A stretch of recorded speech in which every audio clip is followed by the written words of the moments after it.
My philosophy of education is really very simple. It's worked well for me for over 20 years. I've worked at 6 different schools. 4 of those schools had failing music programs. And I believe that I turned those programs around, including this one here, just based on my philosophy. I believe first and foremost, excellence is within everyone. Every student who walks through my door can be an amazing musician. It's my job to spark that fire and to get that rolling. I will not accept mediocre work. I'm not going to accept good enough like it happens in so many other classes. I want their best effort every day. And how do I get them to achieve at this high level? I'm the example. If I want them organized, I'm going to be organized. If I want them with good hand position, I'm going to demonstrate good hand position every single day. If I want them playing with good tone, I'm going to demonstrate good tone every single day. I'm going to work hard every day. I try to be the world's best band director every day I come to school. Some days I feel like I am. Other days I might struggle a little bit, but I'm not going to give up, which is what I don't want them to do. I don't want them to give up. I want their best effort every single day. I know that it's there. Now, how do I prove that this philosophy works? I take state standards and I take national standards. I come up with activities, events, tests, assessments, different evaluations, because I want my students achieving these state and national standards by the end of the school year.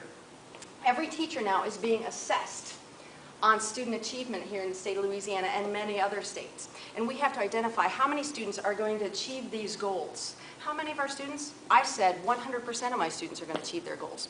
Of course, because I know they are, because I believe in them. The school said, that's too many, because if even one student doesn't achieve those state and national standards, then you haven't achieved your own goal. And I said, all right, I'll play your game, 95%. And they're like, no, no, no. Did you know in the state of Louisiana, the average teacher said 70% of their students would achieve their goals? Do you want to go to a concert where 30% of the notes are wrong? I don't. I think this is crazy. So I said, all right, we'll compromise 85%. 85% of my students will achieve their goals. What happens? 100% of students achieved their goals for state and national standards. Some of them even surpassed these goals. And why did they do that? Because I know that it's there. I believe in them, and I am going to help them achieve at the highest level possible. If every teacher would do this, our school systems would be amazing. My proudest moments? I have a lot of proud moments. I've been teaching quite a while. I'm proud of my students for a lot of things. They write great music, we play on great stages, we take nice trips, they win awards, and all of that makes me very proud. I am most proud, though, that my students absolutely live the words of Dr. Martin Luther King. And this isn't something that they get in any other class. It's not the color of your skin. It's the content of your character. It doesn't matter what you look like. What matters is what's here and what's here. Are you trying your best or not? And my students live this. It's not something that just ends once they leave my classroom. When I moved to the state of Louisiana, I was absolutely shocked and saddened by the amount of racism that I saw. But here in my little corner of the world, my students learn that there's no place for this. What matters is what you do. And I really believe that they're going to take this and just start to change the world. And I'm proud that my students. Significant challenges. There's a lot of challenges in education today. I haven't had a budget for over 13 years. The school board, I get no money from them. But I counteract that by writing a lot of grants. So to me, that's not quite as challenging as some other things. To me, what's most challenging?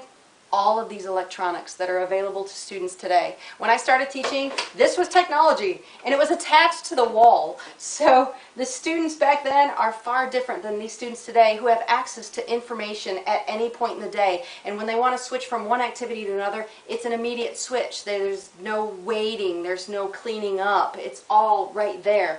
It's created an egocentric student. They're very aware of what they are doing, but they're not so aware of what's going on around them, whether it be in the classroom or their home or their community. So how do I counteract this student that's very egocentric? I use these things. I use these things in my classroom almost every day. I have a video on YouTube that demonstrates how I use them.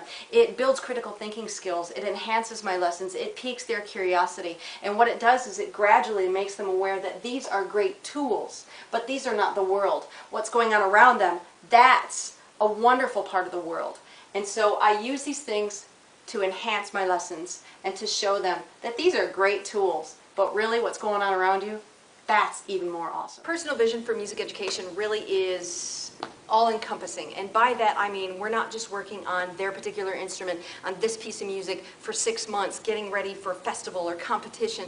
It's not that. To me, that's very narrow focused. By all-encompassing, I mean we're working on music history. We're looking at the music of today in this country, in other countries. We're looking at how geography affects music and different styles of music. And we're also looking at our concert music. How does your role affect the rest of the band? What is your personal philosophy as far as what you're bringing to this music? So it's all of these things combined, and this is a cycle that just continues throughout the classroom.